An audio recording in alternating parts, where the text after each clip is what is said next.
अब बातचीत के लिए गिड़गिड़ा रहा है नेपाल। बोल रहा है कि दूसरा कोई चारा नहीं।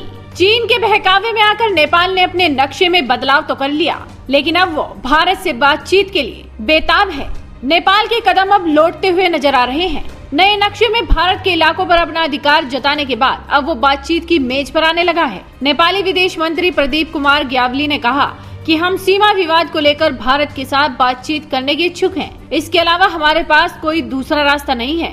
आपको बता दें कि इससे पहले भी नेपाल कई बार बातचीत के लिए पेशकश कर चुका है। वहीं भारत ने दो टूक कहा है कि बातचीत के लिए नेपाल को विश्वास और भरोसे का माहौल तैयार करना होगा। नेपाली सरकार ने इससे पहले भी एक डिप्लोमेटिक नोट जारी कर कहा था कि दोनों देशों के विदेश सचिव आमने सामने वर्चुअल मीटिंग में कालापानी, लिपुलेख और लिम्पियाधुरा के मसले पर बात कर सकते हैं। जबकि पिछले महीने भारत ने कहा था कि कोरोना महामारी से निपटने के बाद विदेश सचिव हर्षवर्धन श्रृंगला और नेपाली समकक्ष शंकर दास बैरागी इस मामले पर बात करेंगे। लेकिन सबसे पहले आपको बता दें कि विवाद क्या है। दरअसल भारत के लिपुलेख में मानसरोवर लिंक बनाने को लेकर नेपाल ने कड़ी प्रतिक्रिया दी थी। उसका दावा है कि लिपुलेख, कालापानी और लिम्पियाधुरा उसके क्षेत्र में आते हैं। नेपाल ने इसके जवाब में अपना नया नक्शा जारी कर दिया था, जिसमें तीनों क्षेत्र उसके अंतर्गत दिखाए गए। इस नक्शे को जब देश की संसद में पारित कराने के लिए संविधान में संशोधन की बात आई तो सभी पार्टियां एक साथ नजर आई। इस दौरान पीएम केपी शर्मा ओली ने भारत को लेकर सख्त रवैया भी अपना लिया था और संसद में ये तक बोल दिया था कि कोरोना भारत की वजह से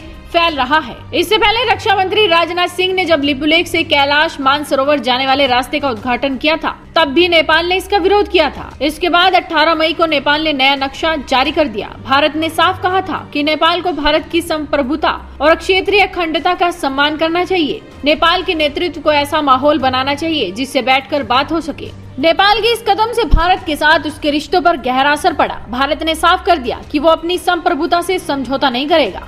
विदेश मंत्रालय की तरफ से साफ कह दिया गया था कि सीमा विवाद का हल बातचीत के माध्यम से निकालने के लिए आपको आगे बढ़ना होगा। इसके बाद नेपाल ने पिथौरागढ़ से सटे बॉर्डर पर बरसों पुराने एक रोड प्रोजेक्ट को शुरू करवा दिया। यह रोड रणनीतिक रूप से अहम है और उसी इलाके में है जहां पर नेपाल अपना कब्जा बताता रहा है। इतना सब होने के बाद यूपी के सीएम योगी आदित्यनाथ को भी सामने आना पड़ा और नेपाल को याद कराना पड़ा कि अगर आपने ऐसा कोई कदम उठाया जो भारत के हित में नहीं है तो आपको तिब्बत का हश्र याद करना होगा। लेकिन अब लगता है कि चीन के प्रभाव में आकर अलग रास्ते पर निकले नेपाल के कदम वापस लौट रहे हैं, तभी तो वो भारत से बातचीत के लिए पूरी तरह से बेताब है। अब देखना होगा कि भारत की तरफ से नेपाल की इस प्रतिक्रिया पर क्या जवाब आता है।